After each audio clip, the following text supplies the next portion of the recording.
Bonjour à toutes et à tous et bienvenue pour cette nouvelle émission de la Fédération française de citoyenneté. Donc nous poursuivons notre série de témoignages concernant l'impact de la nouvelle loi qui régit l'instruction en famille. Et je reçois donc aujourd'hui Angèle et Roland. Salut Angèle et Roland. Bonjour. Alors Angèle et Roland, vous êtes les parents donc de deux garçons, Auguste et Laurent, qui sont âgés de 9 et 7 ans. Et comme de nombreux autres parents, vous faites donc cette année l'instruction en famille, malgré le refus que l'Éducation nationale a opposé à vos demandes. Donc refus à la demande initiale, refus, puisque vous avez déposé ensuite un recours administratif préalable obligatoire. Vous avez saisi le tribunal administratif, votre requête a aussi été rejetée.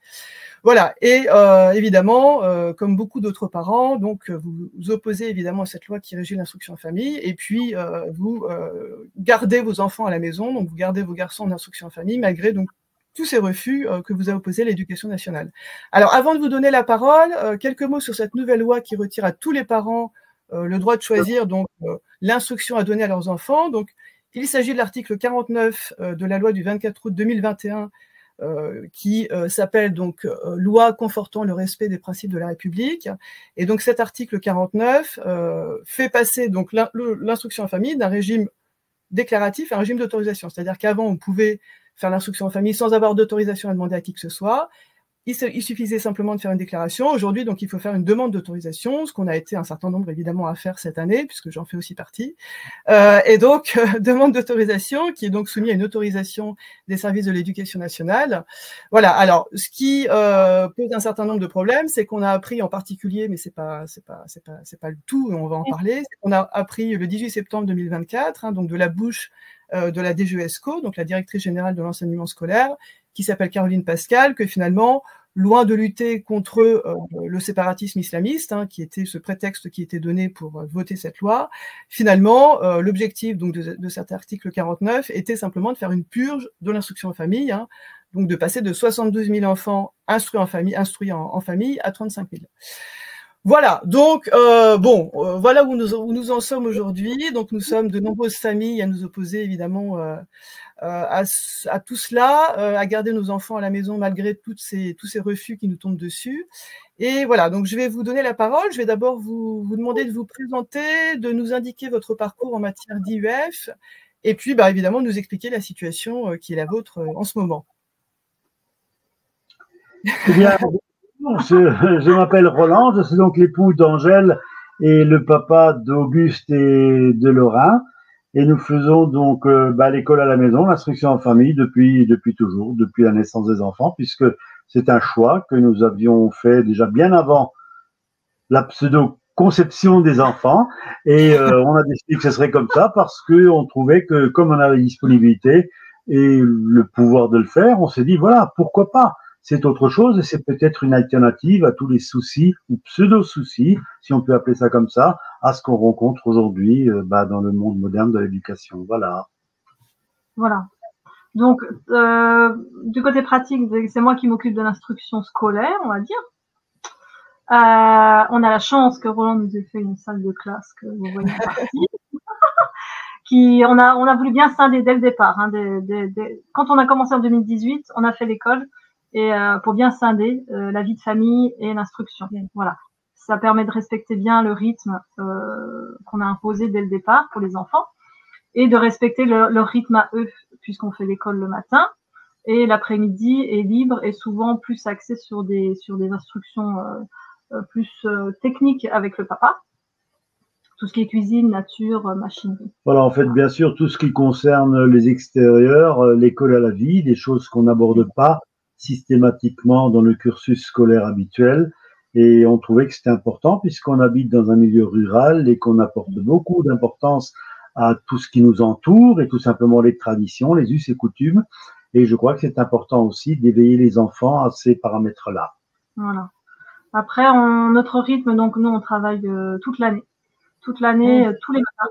Voilà. C'est vraiment un rythme du lundi au vendredi et comme ça, l'enfant est complètement libre de son après-midi et puis peut décompresser après. Voilà. Donc, on a voulu garder ce rythme on a essayé d'autres rythmes, d'autres parcours, mais voilà, on a gardé ce rythme-là qui nous convient bien aujourd'hui. Voilà. Donc, les enfants ont toujours évolué là-dedans. Ils n'ont jamais été scolarisés. Et d'ailleurs, ils n'en manifestent pas particulièrement l'intention, même si on leur offre l'alternative tous les jours, au quotidien. On leur dit, voilà, vous avez le choix. S'il n'y a en aucun cas un choix imposé par les parents, on leur dit, voilà, si l'école, si vous pensez que l'école serait préférable, pourquoi pas, allez-y. Mais enfin, on se rend compte quand même régulièrement que les enfants se disent que, au contact d'autres enfants, se rendent compte que peut-être ça leur convient mieux, tout simplement. Alors c'est pas du tout pour dénigrer les cursus scolaires de l'éducation nationale, pas du tout, mais parce qu'on a l'impression qu'ils ont l'impression de considérer que ça leur convient mieux et que c'est tout simplement leur rythme et leur façon d'avancer qui est plus appropriée. D'autre part, on a un gros atout qu'on veut pseudo mettre en avant, puisque on considère que c'est quand même un outil pédagogique qui est important pour nous. C'est notre pseudo-itinérance, une fois de plus, parce qu'on bouge beaucoup, on a la chance de pouvoir le faire, on a un camping-car, on visite donc toutes les régions de France et autres, je dirais l'Europe proche, hein, pour pas aller en Asie ou en Afrique, c'est peut-être pas la peine. En camping-car, c'est bon. Voilà. Mais les enfants découvrent comme ça la géographie, l'histoire qui va avec cette géographie-là, et on trouve que c'est vraiment un outil pédagogique qui est important, et on se rend compte vraiment que c'est un support très très important et qui nous permet d'avancer de façon très ludique sur ces sujets-là. Donc voilà. Vas-y. Non, vas-y, Angèle, je t'ai coupé la parole. Vas-y, ouais. Donc, au niveau de l'instruction sur la demande d'autorisation, donc de 2018 à 2024, en fait, on a toujours eu nos contrôles pédagogiques plus que positifs. C'est là que j'allais y venir. J'allais y venir, ouais. Chaque année, les enfants, on a eu la chance d'avoir toutes ces années la même équipe. Donc, c'était un inspecteur plus deux instituteurs. Conseiller pédagogique, Non, c'est un conseiller pédagogique, voilà. Et on se réjouissait vraiment, à chaque fois, les enfants aussi d'ailleurs, se réjouissaient vraiment de la visite de ces inspecteurs, puisqu'on ne les considérait même pas comme des inspecteurs, donc des gens qui viennent inspecter, mais tout simplement comme des supports, des assistants, des gens qui venaient nous aider à faire ce qu'on pensait être bien. Et les enfants vraiment les accueillaient avec beaucoup de bienveillance. Et je veux pas dire que c'était une relation amicale, mais presque. Et on trouvait que c'était vraiment bien. D'ailleurs, on veut les saluer pour le travail qu'ils faisaient, ce qu'ils ont fait, c'était vraiment bien.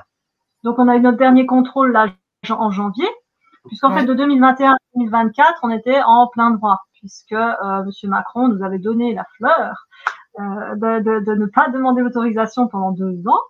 Et donc, notre première demande d'autorisation, on l'a faite cette année.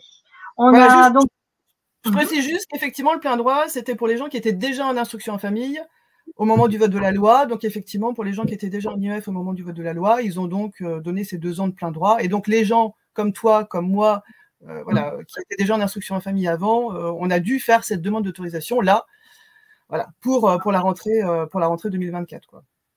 Donc, les 2 demandes d'autorisation doivent être déposées entre le 1er mars et le 31 mai. Donc, nous, on l'a envoyé le 2 mars.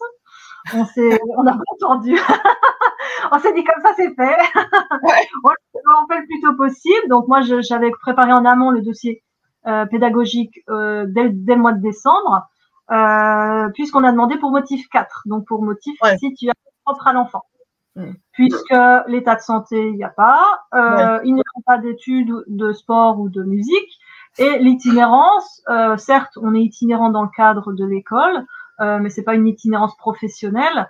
Et puis, on ne comptait pas trop là-dessus. Nous, on y allait en toute confiance, puisqu'en janvier, l'inspectrice nous avait dit l'instruction est avérée. Je vous encourage à continuer. Vous mettez tous les moyens humains et financiers. Donc, on y allait vraiment très, très confiant, d'autant que c'est un droit constitutionnel. Les parents sont les premiers éducateurs, les premiers instructeurs de nos enfants.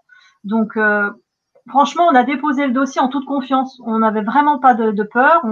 Selon les dires même de Monsieur Jean-Michel Blanquer et de Madame Yann Braun-Pivet, si nos contrôles étaient positifs, on aurait forcément notre autorisation. Donc, on y allait très, très confiant. Alors, la fleur, comme cité tout à l'heure par Emmanuel Macron, s'est avérée rapidement être plutôt un cactus. Ah, ça, c'est sûr, hein. Aussi pique. Hein. Ah bah ouais, quand même, parce qu'on s'est rendu compte rapidement que derrière tout ça, ben, il y avait quand même une idéologie sous-jacente et des propos ou des attitudes qui nous ont plus que surpris. Ouais. Donc à partir de là, notre dossier, donc bon bah moi personnellement c'était un dossier de 30 pages pour chaque enfant. On y passe un temps fou, hein. C'est un temps qu'on ne passe pas avec les enfants, donc c'est un temps qui est au dépend des enfants et pendant ce temps, bah, les enfants, voilà, l'instruction se fait pas forcément bien, donc c'est un temps aussi de stress, hein, faut le dire quand même. Et donc on l'a envoyé le 2 mars et notre réponse a été le 12 avril, on a reçu la réponse. On a ouvert le courrier tous ensemble, on était contents et on s'est dit on va avoir l'autorisation et Auguste qui me dit ben non c'est refusé. Et donc là enfin pour moi vraiment je suis tombée en pleurs, je suis tombée en larmes. Vraiment c'était pour moi un tsunami. Voilà. Alors d'autant plus qu'on avait des contrôles pédagogiques hyper encourageants, avec des inspecteurs mais vraiment positifs. On était très contents et ça se passait très bien. Ils nous encourageaient même à continuer jusqu'à aller nous citer en pseudo-famille de référence. Ah oui, sur une région, mais c'est incroyable. Ouais. Mais c'est incroyable. Au mois de janvier, là, l'inspectrice nous a dit vous êtes une famille de référence. S'il fallait faire, entre guillemets, une formation pour l'IEF, il faudrait que les familles qui veulent faire l'IEF viennent vous voir. Vous avez mis en place des locaux spécialement dédiés à ça. Vous mettez les moyens. C'est vrai qu'on met des moyens parce qu'on se dit que c'est important. L'avenir de nos enfants, bah, c'est quand même notre préoccupation principale. Les parents sont quand même les premiers intéressés. Et voilà, donc on nous a dit que c'était plutôt une référence. Donc, fort de tout ça, on était très confiants. Par contre, lorsque le cactus s'est approché, il a piqué, hein. Il a piqué un petit peu. Surtout qu'on s'est dit qu'il se baserait quand même sur ses contrôles. Puis que ce sont des contrôles, on se dit, le rectorat va forcément prendre en compte ces contrôles. On nous a quand même écrit que non, pas du tout. Alors vas-y, rentre dans les détails. Donc là, premier refus, qu'est-ce qu'ils vous ont dit? Donc le refus, c'était la conclusion du refus, c'était la scolarisation semble être la plus conforme à l'intérêt de l'enfant. Alors c'est assez intéressant, c'est assez intéressant dans les propos d'analyser les faits, les mots ont un sens.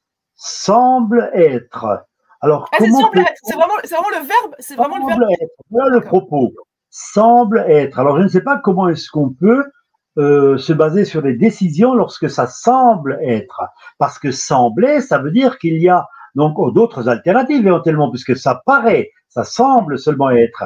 Malgré ça, ils étaient bien forts les droits dans leurs bottes et restaient sur le fait qu'il fallait scolariser les enfants. Donc, j'imagine qu'ils ont dû vous dire qu'il n'y avait pas de situation propre à l'enfant, comme à tout le monde. Oui, que l'école saurait s'adapter aux difficultés des enfants, qu'on pourrait mettre en place des protocoles en attente de diagnostic si jamais il y avait quelque chose, et puis que l'école saurait faire. Hein, voilà, et on s'est vraiment senti méprisé, et surtout on s'est vraiment senti, on nous ôtait un droit, on nous ôtait vraiment pas notre autorité parentale, mais presque en fait. Moi, je l'ai vraiment ressenti comme ça. C'est assez intéressant de voir de quelle façon les autorités, entre guillemets, se permettent de se substituer au rôle principal des parents d'enfants, en fait. C'est assez intéressant. Je ne sais pas si c'est un sujet sociétal, mais j'ai l'impression que les enfants sont plus les enfants de la République avant d'être les enfants des parents. Surprenant. Oui, tu as l'impression d'avoir une... Moi, je comprends parfaitement parce que quand on a reçu c'est ça. Quand on a reçu le refus, moi, c'est pareil, comme toi, je me suis effondrée. Et tu as l'impression, en fait, que tu as une main, une supérieure à toi qui décide pour toi de ce qui est bon pour ton enfant. C'est ahurissant. Peut-être l'État tout-puissant. Oui. Peut-être. Moi, j'avais vraiment l'impression... moi, j'aurais dit, mais en fait, il fallait me dire si à la maternité, si quand je devais accoucher, j'aurais dû signer un contrat avec l'État. En fait, fallait me prévenir. Hein, fallait me prévenir que c'était, voilà, jusqu'à 3 ans, vous pouvez avoir votre enfant, puis après, non, on va vous le retirer. Et puis, moi, j'ai vraiment cette impression-là. Et on vous l'éduque et on nous l'instruit selon nos préceptes. Voilà. Donc, tu te refuses à la rapport.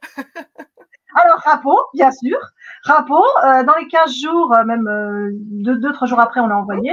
On a repris leur courrier phrase par phrase et on a, comment on dit, on a vraiment fait une phrase miroir par rapport à ce qu'ils nous disaient. En fait, à chaque fois, on mettait notre.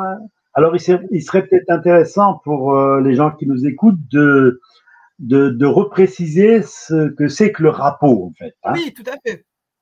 Voilà. Je te laisse, vas-y, précise. Ouais, y a pas de, bien sûr. Donc, le rapport administratif, donc tout simplement pour les gens qui ont envie de contester. Hein.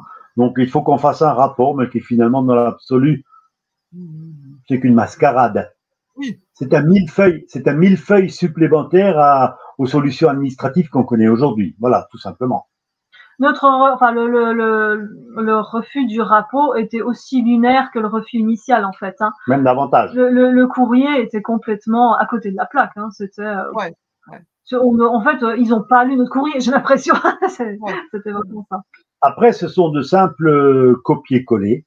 Oui. Ce sont de simples copier-coller qu'on a l'habitude de voir dans les sphères administratives, hein, puisque aujourd'hui, l'administration, ça fonctionne comme ça. Il y a des textes établis, on ne tient pas compte des avis ou des soucis de quelques citoyens que ce soit. Voilà, aujourd'hui, ce sont les textes qui sont établis et tout le monde doit se plier à ça, tout simplement. C'est des copier-coller. Donc, le rapport a été rejeté, bien évidemment. Hein, la commission a rejeté notre demande. Alors après, qu'est-ce qu'on a fait? On est allé voir le défenseur des droits. Ah oui, aussi, d'accord. Ouais, on est allé voir le défenseur des droits qui nous a bien reçus pendant une demi-heure. On a vraiment bien exposé notre problème. Et il nous a dit texto, moi je connais vraiment pas les textes de loi, faut que j'aille voir, faut que j'enquête. Je peux pas vous dire comme ça, je peux pas vous donner raison tout de suite. Bon. Et donc on a attendu un petit mois et au mois d'avril, donc il nous renvoie un petit mail que j'ai là et juste une phrase. C'est assez intéressant. Écoutez bien. Le défenseur des droits, la personne qui est censée, suivant les valeurs de la République, de défendre les droits, puisque les citoyens ont quand même apparemment des droits, apparemment je dis bien, de défendre les droits des citoyens. Écoutez bien, c'est lunaire. Une instruction du siège de notre institution nous demande de ne pas intervenir sur le fond des décisions académiques de refus d'autorisation de l'instruction en famille. Alors, on va tout simplement s'arrêter à ça. Voilà. Je pense que les gens qui ont la faculté de comprendront aisément ces choses-là. Je trouve tout simplement que c'est un petit peu scandaleux et je crois qu'en termes de fonctionnement des systèmes de la République, je crois qu'il y a vraiment un gros problème administratif. Eh bien, vous êtes dans l'Est de la France, moi je suis dans l'Ouest de la France, et ce que tu me dis vient confirmer, parce que moi j'ai pas saisi le défenseur des droits, mais vient confirmer des propos de gens ici sur le département à qui on a fait à peu près les mêmes réponses. Donc voilà, je veux dire. Après c'est centralisé quand même sur les instances dirigeantes. Hein. C'est à Paris que ça se passe. Hein, on est bien d'accord. Mais là, c'est le délégué local. Vous n'êtes que des Lorrains et vous n'êtes que des Bretons. Oui, non, mais là, c'est le délégué local qui vous répond. C'est le délégué local qui vous répond. Voilà. Oui, mais sous couvert des instances nationales. On est d'accord. On est bien d'accord. Alors, quand on a reçu cette réponse, on est tombé un peu de notre chaise. On s'est dit, non, mais là, ça commence à sentir un peu le roussi. Ça commence vraiment à sentir l'idéologie et la politique, hein, tout simplement. Hein. Donc, suite à ça, on a fait notre demande de référé suspension au tribunal administratif de Strasbourg. Donc, on a préféré prendre un avocat. Et puis, on y est allé. Notre audience a eu lieu début juin. Là aussi, c'est très violent d'aller au tribunal avec les enfants, parce qu'on a tenu à ce que nos enfants viennent.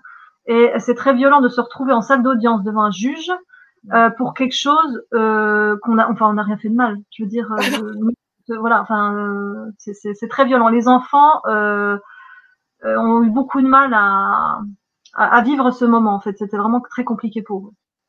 Alors moi, je tenais aussi à ce que les enfants nous accompagnent parce que toujours dans la pédagogie qui est la nôtre et qui est celle de faire avancer les enfants dans la vie, il fallait peut-être aussi leur montrer ce qu'est un tribunal.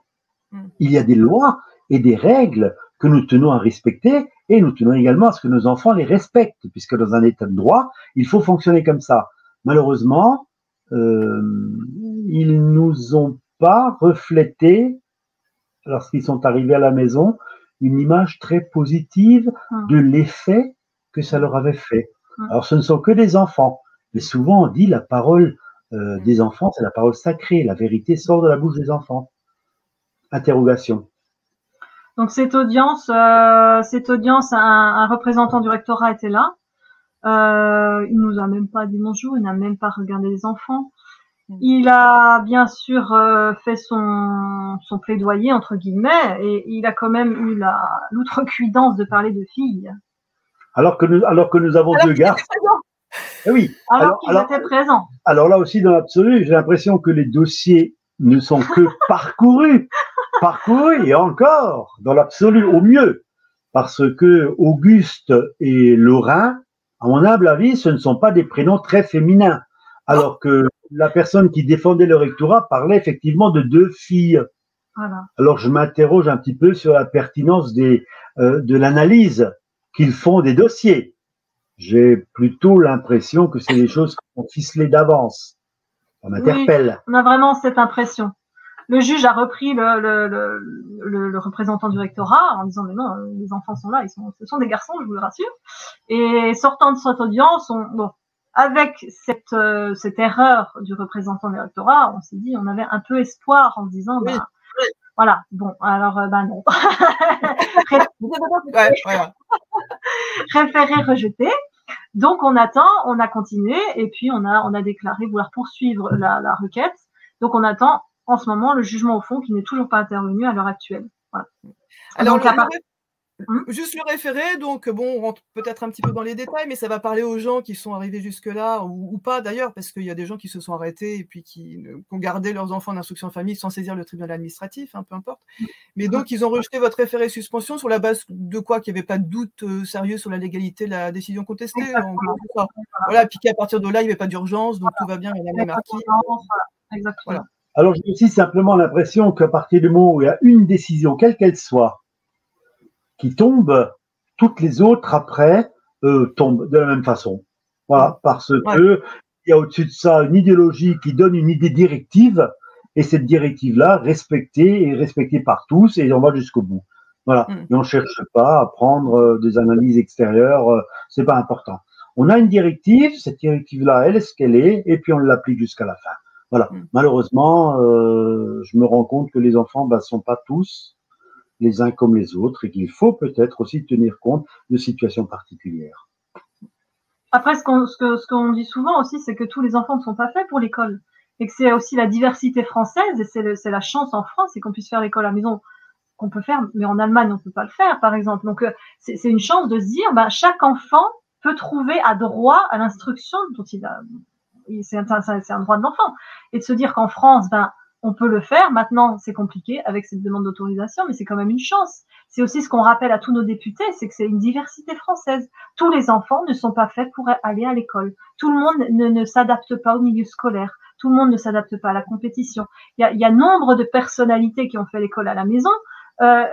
Voilà, entre Steve Jobs, Agatha Christie, ce sont toutes des personnes qui ont fait l'école à la maison, qui s'en sont très bien sorties dans la vie. C'est pas la scolarisation n'est pas un but en soi. Ce qu'on cherche, c'est vraiment le bien-être et la réussite de l'enfant, quels que soient les moyens qu'on utilise. Donc, on a vraiment l'impression, que ce soit au niveau administratif ou pour le moment judiciaire, que la raison ne l'emporte pas, en fait. Le bon sens n'y est plus. On ne comprend pas. Plus du tout. Et voilà, l'intérêt supérieur de l'enfant n'existe absolument pas, quoi. Il le balaye d'un revers de la main, bon, ouais.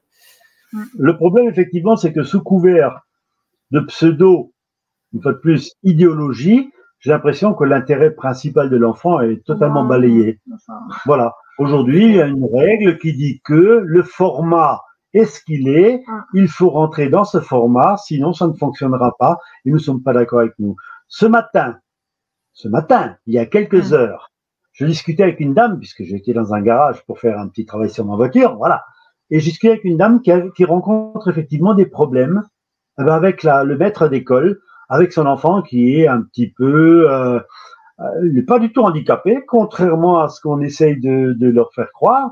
Un enfant qui a un petit peu des soucis on va dire de vitesse ou d'adaptation. Voilà.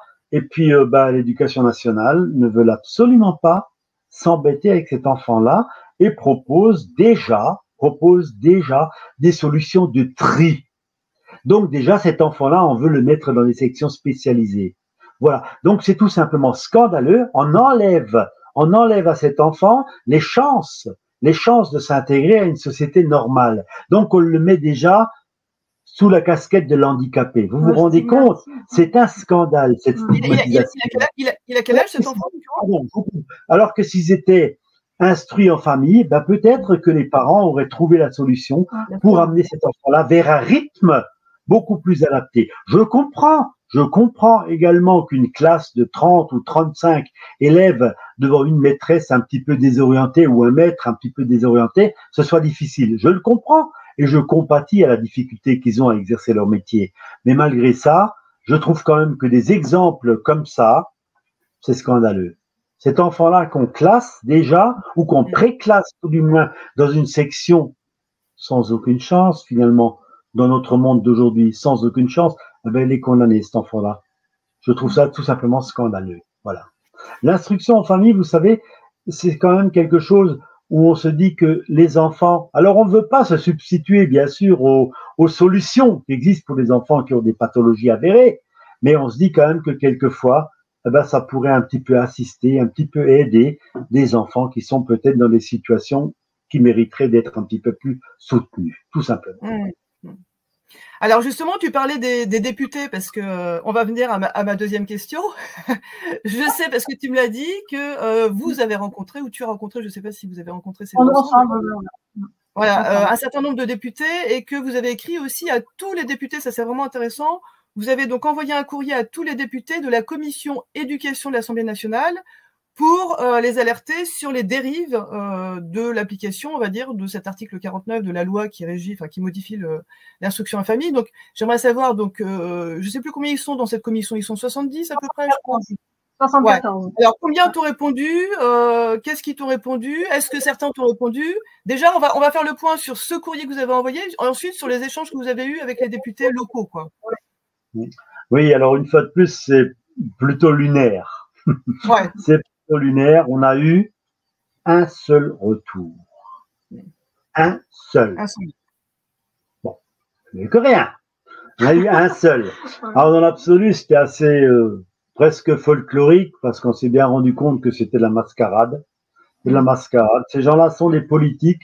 Je ne suis pas intimement convaincu qu'ils soient vraiment connectés aux réalités du terrain. Je m'interroge. Mais je vais voter quand même, vous savez. Chacun fait ce qu'il veut. Mais je m'interroge. Et la réponse que vous avez reçue alors que on ne peut plus, comment dire, vague. C'est, on a bien entendu. On vous entend, voilà. On vous entend, on vous répondra en temps venu. Voilà. Et on verra en fonction de, en gros, ce que dit nos partis. Voilà. Ah bien sûr, la consigne du parti, ouais. Voilà. Et malgré ça, on vote encore. C'est bien quand même. On est discipliné. On est discipliné. On est discipliné, ça c'est vrai. Respectueux de nos droits et devoirs. Après, voilà, nous, on ne nous respecte pas. On a vraiment cette impression. Et sur ceux que vous avez rencontrés physiquement, une écoute très. Alors les accueils ont été plus que chaleureux. Oui. Ouais. Il manquerait plus qu'ils nous foutent dehors. Quand nous qui les avons élus. Mais enfin bon, voilà, c'est un détail. Voilà, donc les accueils ont été plus que chaleureux. On a été très bien accueillis. L'écoute a été plus que attentive. Ouais. C'est vrai que tout le monde a plutôt adhéré à notre cause. C'est assez surprenant.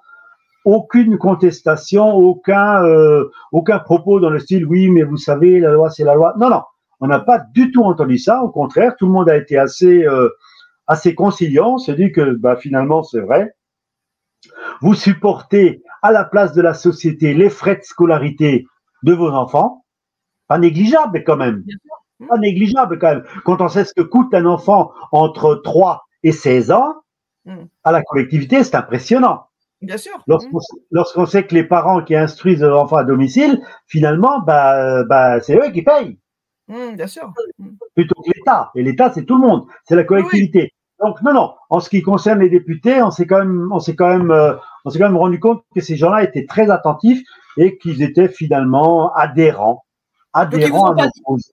Ils vous ont pas dit remettez vos enfants à l'école, enfin mettez parce qu'ils sont jamais allés. Du tout. Alors je vais quand même vous amener une anecdote qui va vous faire sourire. Moi, ça m'a fait sourire pendant une petite minute, pas au-delà. Il y a quand même un député qui s'est permis de nous laisser entrevoir, finalement, c'est vrai, ça serait peut-être mieux de quitter le pays. C'est grave. C'est grave. En fait, c'est grave. Oui. Alors c'est grave. Lorsqu'on en est là, je comprends un petit peu l'état d'élitement de la France. Je comprends mieux maintenant. Alors, c'est pas sous le couvert d'une révolution, on n'est pas des révolutionnaires. On essaie tout simplement de comprendre comment une société peut fonctionner comme ça. C'est techniquement impossible. Impossible. Les mentalités doivent évoluer, absolument. Sinon, c'est le chaos. C'est le chaos.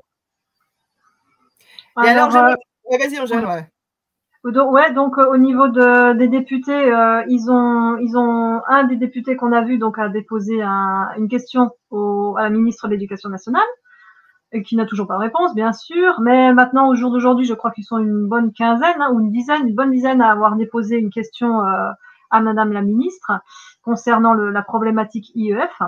Nous, en parallèle, on a cet été, moi aussi, c'est une petite anecdote, ça m'avait choqué.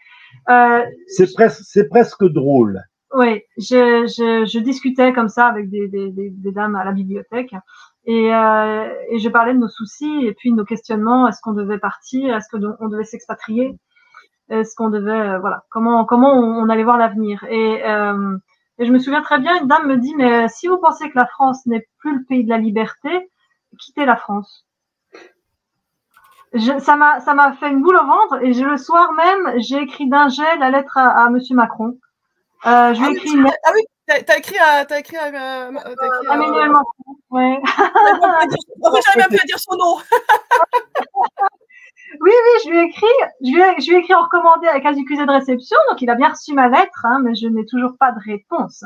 Mais ça m'avait fait tellement mal en me disant, mais ce n'est pas possible que dans notre pays, qui est censé être le pays de la liberté, de l'égalité, de la fraternité, en tant que parents, on n'ait plus le droit d'instruire nos enfants. Voilà.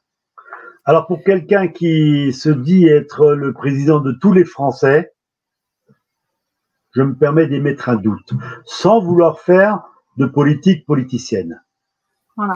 Non, mais bon, de toute façon, on peut remonter au discours des Mureaux, puisque le premier clou au cercueil de l'instruction en famille, c'est le discours des Mureaux en octobre 2020 où il dit qu'en gros, il y aura plus de possibilités. Puis après, ils ont voté leur loi effectivement avec ce prétexte fallacieux. Et puis aujourd'hui, on comprend bien que l'objectif n'était pas du tout dans la lutte contre le séparatisme islamiste, mais qu'il fallait faire une purge de l'instruction en famille, quoi. Bon. Voilà. Donc il faut se lever contre ça parce que c'est juste insupportable. Mais le bouc émissaire était bien trouvé, avouez-le. Oui, tout à fait, tout à fait. Surtout, on est bien silencieux. On ne fait pas de vagues. On est gentil. On n'est pas méchant. Donc, après. En même temps, avec des crayons et des stylos, on aurait du mal à casser la préfecture, hein. Ouais. Les agriculteurs, c'est facile. Ouais, c'est ça. Ce qu'on a fait aussi, donc concernant notre député, et ça c'est grâce au groupe aussi un peu Facebook sur lesquels on est à droite à gauche. Une des mamans m'avait parlé d'un rapport que en fait l'Assemblée nationale avait demandé, avait diligenté pour lors de la préparation de la loi, en fait lors des débats de la loi en 2020. Et donc cette enquête tenait sur l'idée qu'il fallait faire un parallèle entre séparatisme et IEF. Voilà, quels étaient vraiment concrètement les liens entre séparatisme et IEF. Donc cette enquête a été menée, les chiffres ont été donnés, les députés ont pu lire ce rapport lors des débats à l'Assemblée, et donc je suis allée voir, quand on est allé voir notre député, on lui a demandé qu'est-ce qu'il en est de ce rapport qui s'appelle le rapport IGAENR numéro 2020-068. C'est un rapport codifié. C'est un véritable rapport codifié. Écoutez bien la suite. Le député nous a dit je m'en charge, on va le chercher. L'attaché parlementaire des députés nous a rappelé 2 jours après en disant écoutez, j'ai fait les recherches à l'Assemblée nationale et voilà ce qu'on m'a dit, ce rapport n'est plus rendu public. Donc c'est un rapport qui prouvait évidemment qu'il n'y avait aucun lien entre instruction en famille et séparatisme. Exactement. Voilà. Donc, ce rapport qui prouve qu'il n'y a aucun lien et que donc de toute façon la loi a été bâtie sur un mensonge évidemment, n'est donc pas accessible. Voilà, donc nous sommes le peuple souverain, nous élisons nos représentants, puisque paraît-il que voilà, nous sommes en démocratie. Et voilà, donc ces représentants se font abuser, puisqu'ils se sont fait abuser, en votant pour cet article 49, abuser, on le sait maintenant, puisque nous sommes donc soumis à une politique de quotas. Donc, vous comme nous, on a été refusés parce que d'autres ont été acceptés. C'est la nature même de la politique de quotas. Il y a des acceptés parce qu'il y a des refusés. Il y a des refusés parce qu'il y a des acceptés, quoi. Et après, peu importe que vous soyez une famille référence en matière d'instruction en famille, peu importe que vous ayez toujours eu des contrôles positifs, c'est juste des cases, refusés, acceptés, des numéros, des chiffres, et voilà, quoi. Une image qui représente bien en ce moment ce que vivent des milliers de familles françaises, c'est la roulette russe, en fait, tout simplement. C'est la roulette russe. On ne sait pas, on a beau faire un dossier le plus étayé possible, on ne saura pas si c'est oui ou non. De toute façon, on ne peut pas dire à l'avance qu'est-ce que ce sera. Voilà. C'est le coup près, on ne sait pas où il tombe. Donc après, ouais, vas-y, ouais. Pardon, je voulais continuer parce qu'on avait encore mené une action avec notre collectif, donc c'est le collectif EF Nancy-Metz, donc qui regroupe 400 familles à peu près. Et donc, cet été, au mois de début juillet, on a pu avoir un rendez-vous avec monsieur le recteur. Très content d'avoir enfin pu trouver un interlocuteur de façon à renouer le dialogue entre les parents qui font l'IEF et l'éducation nationale, et enfin le rectorat tout du moins. Et malheureusement, là, ça a été plutôt décevant. Alors, qu'est-ce qui s'est passé? Alors, le recteur s'est défaussé totalement. Il ne nous a pas reçus. Notre délégation, donc c'était 4 mamans qui y sont allées. Notre délégation a été reçue par 3 personnes, des secrétaires, on ne sait pas qui c'était d'ailleurs. Elles sont quand même passées 2 heures dans les bureaux du rectorat. Quand elles sont sorties de ce rendez-vous, au préalable, on avait donc fait un sondage sur Facebook pour toutes les familles du collectif, s'il y avait des familles qui souhaitaient déposer leur dossier au rectorat pour réexamen. Une trentaine de familles avaient répondu présent. Ils ont dit oui, nous, on souhaiterait que notre dossier soit réexaminé. Donc, elles ont quand même obtenu, durant ce rendez-vous, la promesse que ces 30 dossiers seraient réexaminés avant la rentrée scolaire. Elles ont eu aussi comme dialogue le fait qu'il faut renouer la confiance avec les parents, il faut marcher la main dans la main, il faut être que tout dans l'intérêt supérieur de l'enfant, bien sûr. Donc on était pas non plus des oies blanches en se disant voilà, mais on leur faisait confiance. On s'est dit bon, c'est peut-être une deuxième chance, ils se sont peut-être trompés. Enfin, on va nous écouter. Voilà. Au jour d'aujourd'hui, au mois de septembre, toujours pas de réponse du rectorat, rien du tout. Enfin, au mois de décembre, tu veux dire? Ah, aujourd'hui, et maintenant, toujours au mois de décembre, toujours rien. Mais au mois de septembre, on s'est dit, bon, ça va arriver, mais non, toujours pas. Donc encore après ça, en fait, toutes les familles du collectif, on a vraiment eu l'impression d'être méprisés, mais à un point. Donc on a arrêté toute manifestation, voilà, parce que déjà les équipes étaient très fatiguées, les mamans qui ont supporté ça pendant 2 ans, qui ont donné énormément de leur temps, et je les remercie parce qu'elles ont fait un travail super. Voilà, elles étaient crevées, tout le monde était lessivé, le moral était au plus bas. Donc c'est vrai que notre collectif en ce moment est un peu en stand-by parce qu'on en a vraiment, entre le dialogue entre le rectorat et nous, c'est terminé. C'est rompu. C'est eux qui l'ont rompu. Enfin, je veux dire, il faut quand même bien le dire. Tout simplement jamais établi. Ouais, tout simplement jamais établi. Alors nous, on a la chance, entre guillemets, d'avoir la force de continuer à lutter et de se dire, si on peut parler de lutte, mais de se dire, voilà, cette cause nous paraît une cause juste et il faut qu'on la mène à bien. Voilà. Mais malgré ça, je me rends quand même compte que dans certaines familles, des familles qu'on connaît, c'est un véritable sujet. C'est un véritable sujet avec des drames. des gens qui n'acceptent tout simplement pas qu'on leur retire comme ça leur pseudo-autorité parentale. Il s'agit quand même d'autorité parentale, le fait d'instruire ses enfants comme on l'entend, comme on estime que ses propres enfants soient en sécurité et en confort. C'est quand même le principe de la parentalité, je pense. Alors, vous savez, il y a quand même des gens, enfin moi, je ne veux pas vous citer de choses qui vont vous paraître un petit peu surprenantes et extrêmes, mais des gens quand même qui sont dans un désarroi total, profond. Et enfin, je veux pas vous donner les détails, mais voilà. Oui, il y a des gens qui souffrent. Oui, il y a des mamans qui souffrent, à tel point de tout arrêter, mais tout. Voilà. Non, mais je pense qu'on peut le dire. Je pense qu'on peut dire qu'il y a maltraitance. Enfin, ces gens sont maltraitants vis-à-vis de nous, puisque voilà, j'en fais partie aussi. C'est très difficile. Voilà, il y a maltraitance et malfaisance, parce que ils sont malfaisants aussi. Hein, je pense qu'on peut aller jusque là quand même. Donc effectivement, vous tenez le cap. Donc évidemment, là, je sais que vous avez reçu une injonction de scolarisation il y a quelques jours. Il y a un mois, on a reçu l'injonction de scolarisation sous peine, voilà. Donc sous 15 jours, vous devez nous donner votre réponse. Pourquoi vous ne scolarisez pas vos enfants, sous peine bien sûr, de poursuite. Alors nous avons eu avant-hier. Alors entre guillemets, j'attends mon bracelet électronique, voyez-vous. Parce qu'on va me punir. On va me punir parce que je veux le bien de mes enfants, voyez-vous, contrairement à la République. J'attends mon bracelet électronique, mais ils pourront peut-être en mettre un, puisque j'ai 2 enfants aux 2 pieds, pourquoi pas. Donc il y a 2 jours. Ouais, vas-y. Donc il y a 2 jours, on a reçu le courrier accusé de réception, bien sûr, et donc le courrier comme quoi Monsieur Le Dazen du rectorat nous prévient qu'il saisit le procureur de la République et que ce même procureur statuera sur les suites à donner à cette affaire. Et donc dans ce courrier, tu as les menaces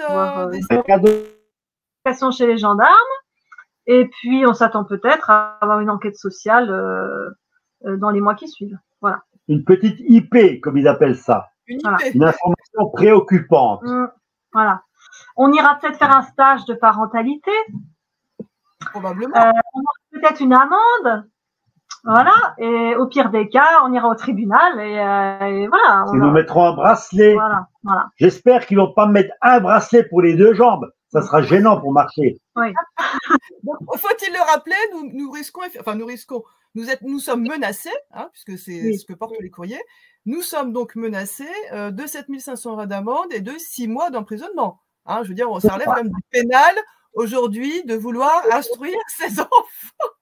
Voilà. Non, mais en fait, ce serait pas si grave, c'est ce que je disais la dernière fois, ce serait pas si grave qu'on en rirait, mais à gorge déployée, mais toute la journée. Tellement nous sommes dans une absurdité, dans le ridicule, quoi. Enfin, c'est.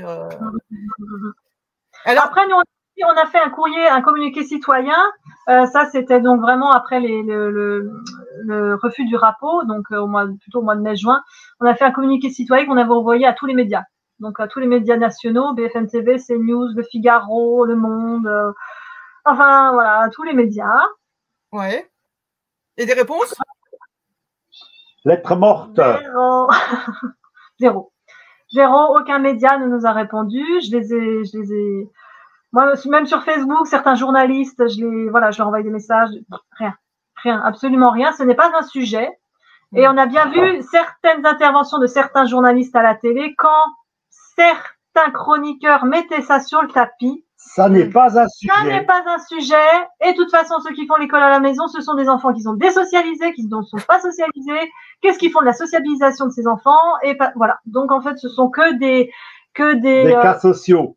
Non. Les nouveaux cas sociaux. Oui, mais c'est surtout, en fait, une méconnaissance totale. On voit que même les journalistes ne connaissent absolument pas le sujet. Ils parlent de choses qu'ils ne connaissent pas. Et ils ont des idées préconçues sur l'IEF qui sont catastrophiques, en fait. Enfin, je les encourage tous vivement à revenir encore et encore voir nos enfants. Et qui décèlent une pathologie, une maltraitance ou un mépris quelconque. Qu'ils viennent. Je les encourage.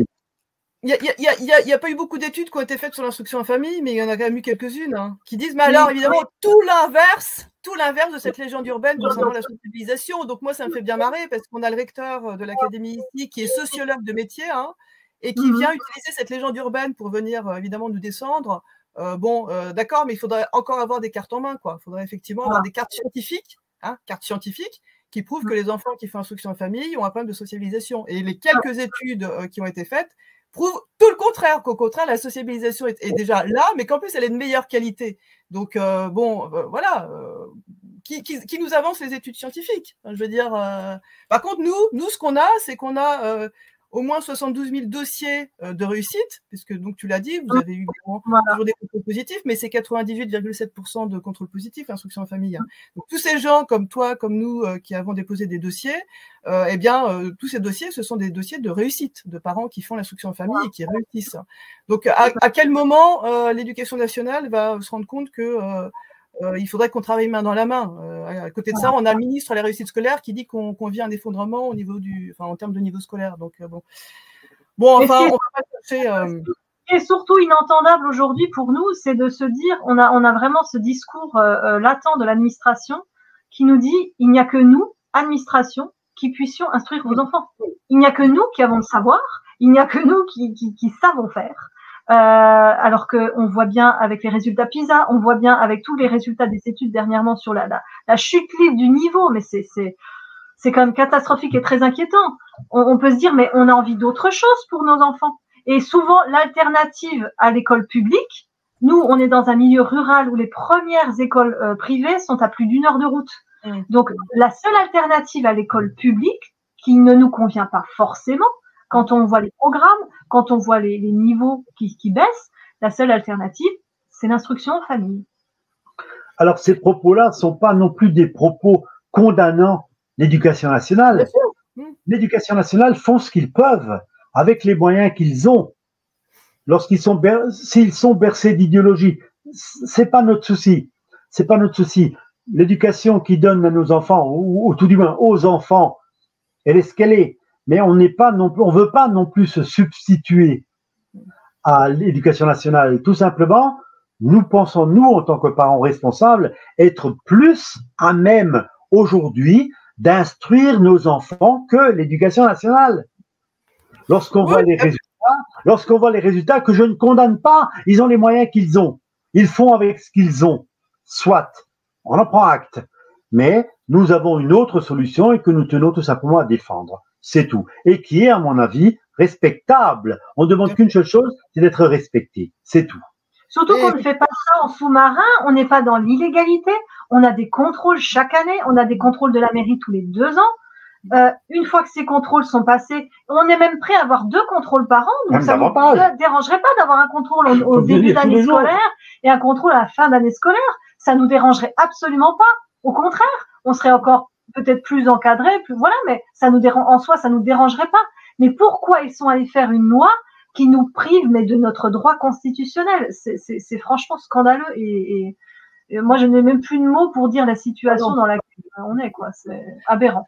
Alors, pardon. Et en plus, on fait faire de grosses économies à l'État. Il me semble qu'en ce moment, ils en ont un petit peu besoin. Voilà. Alors, quelles actions comptez-vous mener là, dans les semaines, dans les mois qui viennent, si vous avez encore des cartes en main à utiliser? Alors, on va encore essayer de relancer quelques médias un peu plus ciblés. Voilà. On va essayer de recibler quelques médias. On va attendre donc notre jugement au fond. On espère qu'il va arriver. On ne sait pas dans combien de temps. De toute façon, on a toujours cette attente de réexamen du recteur qui n'est toujours pas, je pense qu'il tombe aux oubliettes, hein, et c'était surtout une promesse pas du tout objective. Donc nos actions, on continue notre quotidien sans changer quoi que ce soit. En fait, clairement, nous vivons depuis maintenant plusieurs mois avec une épée de Damoclès au-dessus de la tête, bracelet électronique, 7 500 €, 6 mois de prison. Qu'est-ce qui va se passer? On n'en sait rien. Donc, on vit tout simplement avec cette épée de Damoclès au-dessus de la tête et on avisera. Voilà. Donc, c'est la grande inconnue. Aujourd'hui, nos enfants ne veulent pas aller à l'école, pas parce qu'on leur dit de pas y aller, tout simplement parce qu'ils estiment que le rythme qu'ils ont, le rythme d'éducation et d'instruction qu'ils ont aujourd'hui, ici, chez nous, en famille, ça leur convient mieux, tout simplement. Et nous, en respectant, il s'agit de respect, en respectant tout simplement nos enfants, eh ben, on pense que c'est la solution la meilleure pour eux, dans l'intérêt principal de l'enfant. C'est quand même un propos qui revient souvent. Écoutons-le, et puis tout simplement, essayons de comprendre ces propos. Peut-être que ça pourrait nous faire avancer. Après, on compte redemander l'autorisation au mois de mars. Je compte refaire un dossier pour motif 4. Ajouter peut-être une itinérance, je ne sais pas. Voilà. En tout cas, on recommence la démarche. D'un commun accord, on n'a jamais voulu rentrer en désobéissance civile contre cette loi, même si l'article comme quoi on a un régime de demande d'autorisation, on est complètement contre, mais on n'a jamais voulu rentrer dans un système de désobéissance civile, tout simplement parce qu'on respecte les lois et que là, on a bien la preuve par neuf qu'il y a un abus de pouvoir de l'administration, en fait. Les garanties n'ont pas été respectées. L'esprit de la loi n'est pas respecté. Il y a une méconnaissance de la loi de la part des recteurs et même des juges. Donc, en fait, nous, on est dans notre bon droit. Donc, on va continuer à être dans la légalité. On ne veut pas se mettre dans l'illégalité. Et donc là, cette année scolaire, on la continue. On ne sait pas comment elle va se terminer. Mais en tout cas, au mois de mars, on refait une demande. Oui, la désobéissance civile, c'était une alternative. On nous a dit, voilà, entrez en désobéissance et puis le tour est joué. Vous n'obéissez plus à aucune loi de l'État français, etc. Non, c'est pas du tout notre philosophie. On est citoyen français, on respecte l'État, on respecte les droits. Moi, j'ai fait mon service militaire, même plus que mon service militaire. Voilà, j'aime la France, tout simplement. Lorsque les lois sont respectables. Après, cette loi-là, elle me paraît quand même plus qu'étrange et sous couvert d'idéologie, une fois de plus. J'ai l'impression qu'on cherche simplement à faire souffrir des familles. Et je crois que c'est plutôt lamentable qu'autre chose. Voilà.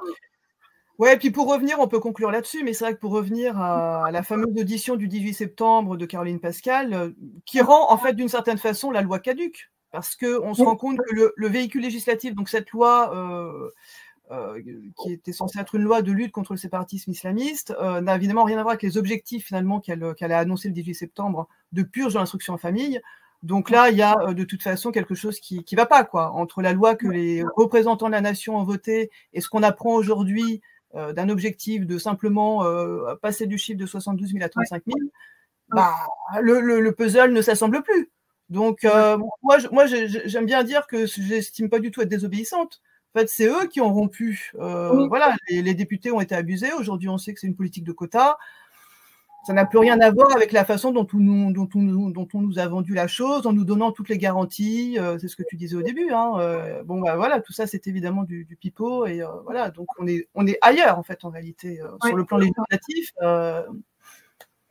Alors moi, je suis même un petit peu inquiété par le terme purge. Ouais. C'est pas, elle a peu utilisé le terme de purge, hein. Ça c'est moi qui parle de purge. Hein. D'accord. Parce que la purge, ça veut dire tout simplement débarrasser un circuit de quelque chose qui est mauvais. Oui, c'est moi qui utilise ce terme, mais je te recite. Je te recite la phrase qu'elle a dite très exactement, enfin une phrase parce que je ne vais pas reciter tout ce qu'elle a dit. Donc elle a dit le 18 septembre devant les députés de la Commission éducation de l'Assemblée nationale, la DGESCO, nous avons des résultats par rapport aux objectifs qui avaient été portés, c'est-à-dire de réduire notamment la très forte hausse qu'il y avait eu après le Covid. Nous étions en 18-19 à 35 000 élèves en instruction en famille. Nous sommes passés à 72 000 élèves à la sortie du Covid et revenus aujourd'hui à 35 000. Donc voilà, elle parle des objectifs qui avaient été portés de réduire le nombre d'enfants instruits en famille à la sortie du Covid. Ce qui n'apparaissait pas du tout dans la loi. Mais comment on peut se fixer un objectif? Comment est-ce qu'on peut se substituer à la volonté de parents qui veulent instruire leurs enfants sous prétexte d'objectif. Mais demain, si mon objectif est de vous faire ramper par terre, je vais vous faire ramper par terre, madame. C'est pas parce que c'est mon objectif. Désolé. Voilà. Donc, le député qui lui posait la question voulait simplement savoir si il y avait des résultats en termes justement de lutte contre le séparatisme, et il voulait savoir s'il y aurait enfin un assouplissement, et elle répond ça. Elle répond ça. Voilà. Ça a été prouvé, il y a un rapport qui malheureusement aujourd'hui est inaccessible, mais il y a un rapport où on dit bien qu'il n'y a aucun lien entre le séparatisme et l'instruction en famille. Absolument aucun lien. Alors il ne faut pas se réfugier derrière des faux fuyants. Ça n'a pas d'intérêt. L'intérêt quand même, c'est de faire progresser la chose, c'est d'avancer. Et là, c'est pas le cas. C'est tout simplement des freins, des faux fuyants, percés d'idéologisme, tout simplement. Après, voilà. on est un peu, comment dire, on est un peu orphelin, enfin pas orphelin, mais on manque de moyens. Nous, on s'en est rendu compte. On essaie d'aller voir les médias, d'aller au-devant des médias, et on sent qu'il n'y a pas du tout de répondants. Et c'est vrai que dans notre société qui est très médiatique, très médiatisée, très visuelle, on réfléchit à faire quelque chose de médiatiquement, comment dire, un impact médiatique. Faudrait que des personnalités se saisissent du sujet. Il faudrait faire voilà, parce que les manifestations, on voit bien que des familles ne s'investissent pas, ne veulent pas prendre de risques. C'est ce qu'on comprend aussi, hein. Et vous savez, lorsqu'on menace des gens, 7 500 €, c'est beaucoup d'argent. Et 6 mois d'emprisonnement.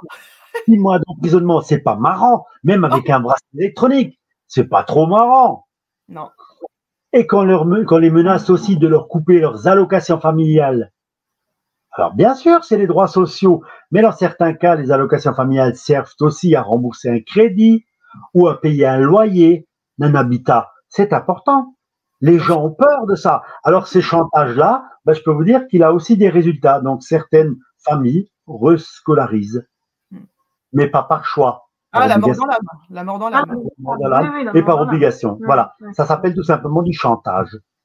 Bien sûr. Voilà. Après, on ne sait plus quelle action mener, on ne sait plus quoi faire pour alerter, en fait. Il faudrait vraiment quelque chose de sensationnel, quelque chose pour amener la lumière sur notre petit sujet, notre petit combat d'instruction. C'est un combat.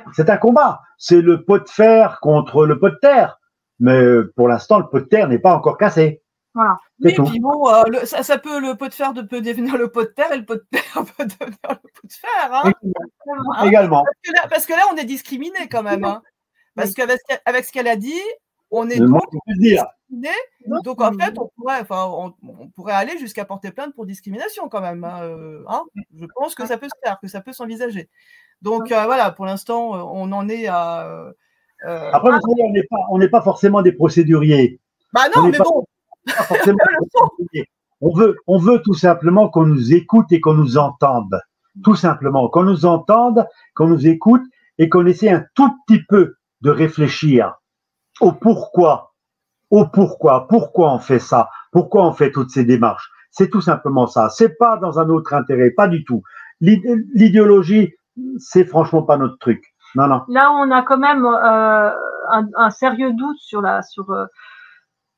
le côté sincère du rectorat, enfin de l'administration. C'est que une autre famille qui est aussi au tribunal administratif de Strasbourg a donc eu gain de cause à son référé suspension.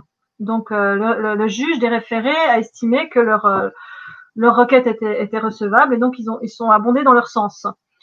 Là où on se dit il y a acharnement, là on se dit c'est vraiment on met un viseur sur les familles IEF, c'est que le rectorat va à la Cour d'État, va en cour de cassation, le rectorat va en cassation contre cette famille. Le rectorat fait appel. Le rectorat fait appel.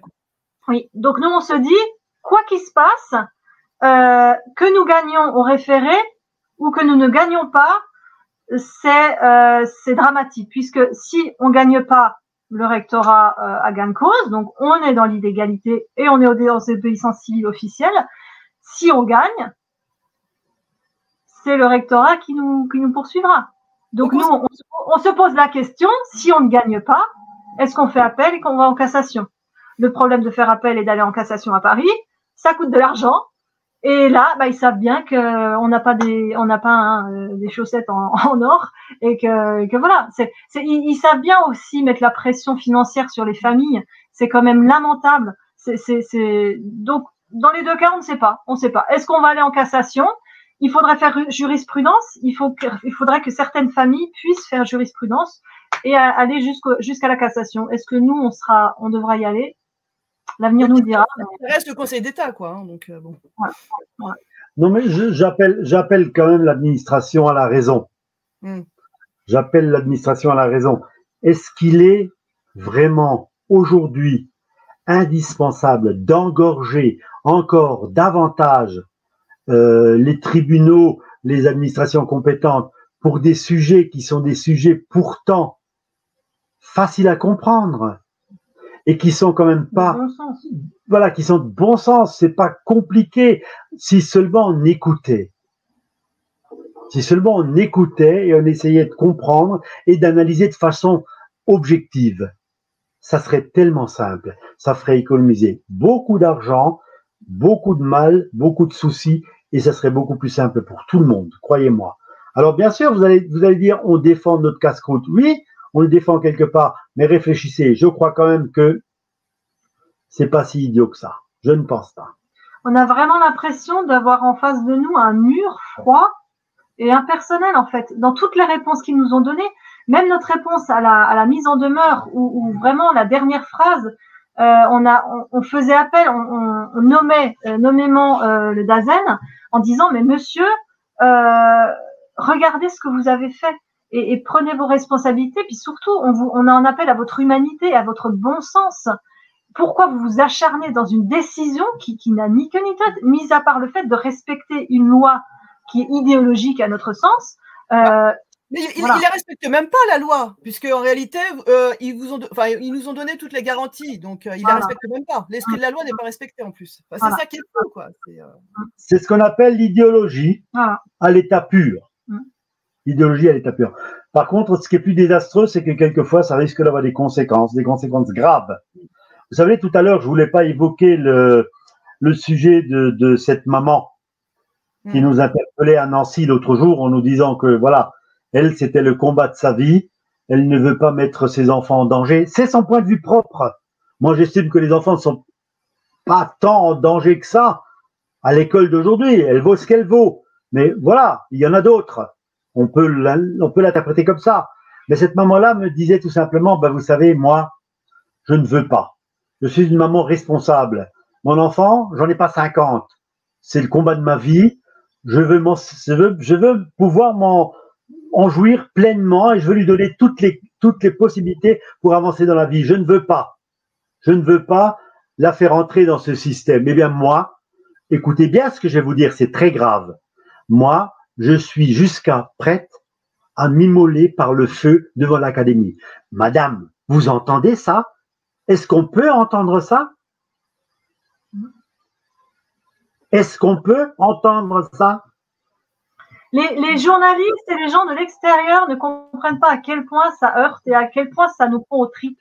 Parce que quand on fait l'école à la maison, que ce soit de manière temporaire ou que ce soit de manière sur longue durée comme nous, c'est vraiment quelque chose qui nous tient aux tripes. C'est notre cause, c'est notre but dans la vie, c'est d'instruire nos enfants. Et on a cette liberté en France de faire ça. Et qu'on nous refuse ça de manière tout à fait lunaire. On a juste envie on ne sait plus quoi faire en fait. Devant les mairies, il faudrait supprimer certains mots. Liberté, par exemple. Égalité. Fraternité. Je crois que les devises sont un petit peu obsolètes. Hein. Honnêtement, elles sont. Ils nous ont. Et pourtant, on pourrait faire, parce que la France sait faire. Elle sait faire ça. Mais pas la France qu'on a créée. Hein? La France qu'on a créée aujourd'hui, maintenant, elle ne sait plus faire ça parce que ce ne sont plus les valeurs. Les valeurs épuisées. C'est terminé. Est-ce qu'on y reviendra? That is the question. En tout cas, voilà, on est bien déterminés. Nos enfants vont très bien. Ils sont toujours instruits en famille. Et voilà, et ça se passe très très bien. Ils sont très heureux. Et évidemment, il est hors de question qu'on trahisse leur confiance parce que c'est juste impossible. Mais c'est tout simplement notre devoir de parents, madame. Bien sûr. C'est tout simplement notre devoir de parents. Et je ne pense pas que ce soit ni l'éducation nationale, ni le rectorat qui sont les parents de nos enfants. Bah non. Une dernière chose en parlant de ça, moi, ce qui m'a profondément choqué, c'est qu'à aucun moment, le rectorat n'a vu les enfants.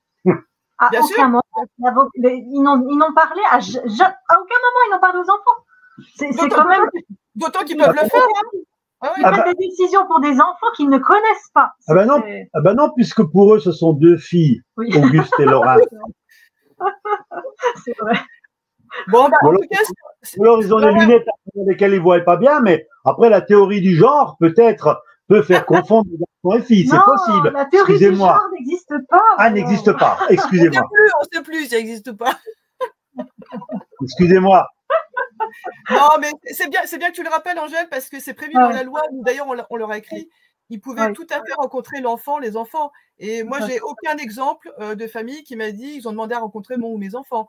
Donc, en fait, ils sont contre foot. Maintenant qu'on sait qu'on est dans une politique de quotas, on comprend bien que nos dossiers ne sont pas du tout étudiés au cas par cas. Voilà, et puis c'est tout, quoi. Donc, on est discriminés et pour ça, on se bat. Évidemment, on ne va pas lâcher l'affaire. Et donc, le pot de fer et le pot de terre, on verra bien qui finira pot de terre et qui finira pot de fer. Voilà. Alors, pour avoir une référence biblique, David est contre Goliath, c'est David qui a gagné. Bon. On est bien d'accord. Avec pas grand-chose. Bon, bah, en tout cas, j'étais ravie de discuter avec vous.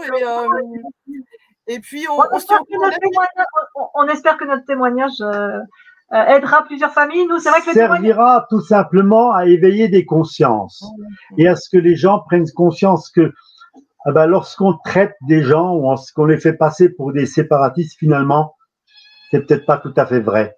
C'est tout simplement des gens qui se disent qu'il y a peut-être une alternative aux soucis de harcèlement, aux soucis de maltraitance, aux soucis d'échec scolaire, à tous ces soucis-là qu'on connaît aujourd'hui. Et lorsque les gens, je dis bien, ont la possibilité d'éviter ces malheurs aux enfants, pourquoi pas les laisser faire? Bien sûr. Pourquoi pas les laisser faire? Bon, bah, en tout cas, on se tient au courant et puis merci beaucoup. Voilà, si les gens qui nous écoutent ont envie de témoigner aussi de leur côté, parce que l'objectif, nous, c'est qu'on multiplie les témoignages sur l'impact de cette loi sur nos vies. Hein. Et encore une fois, on n'en a pas parlé, mais cette loi, elle concerne tout le monde, puisque non seulement, évidemment, voilà, les familles qui veulent faire instruction en famille en sont aujourd'hui empêchées, mais les gens qui veulent déscolariser leurs enfants pour X raisons ne peuvent presque plus le faire non plus, on peut le dire, hein, parce que ça devient très très compliqué de déscolariser un enfant. Nous, il se trouve qu'on a déscolarisé la nôtre en 4 ans et que donc du jour au lendemain, boum, on l'a retiré de l'école. Aujourd'hui, c'est plus possible. Voilà, donc c'est extrêmement grave, parce qu'on ne peut donc plus protéger, quand on a un parent qui met son enfant à l'école, on n'a plus le pouvoir de protéger son enfant. Donc, les électroniques vous menacent. Aussi.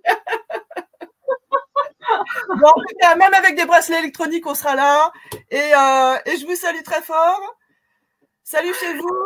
Et on se dit à bientôt, si au courant. Ça marche. Au revoir. Allez, ça marche. Salut Angèle, salut Roland. À bientôt. Au revoir, à bientôt. Au revoir.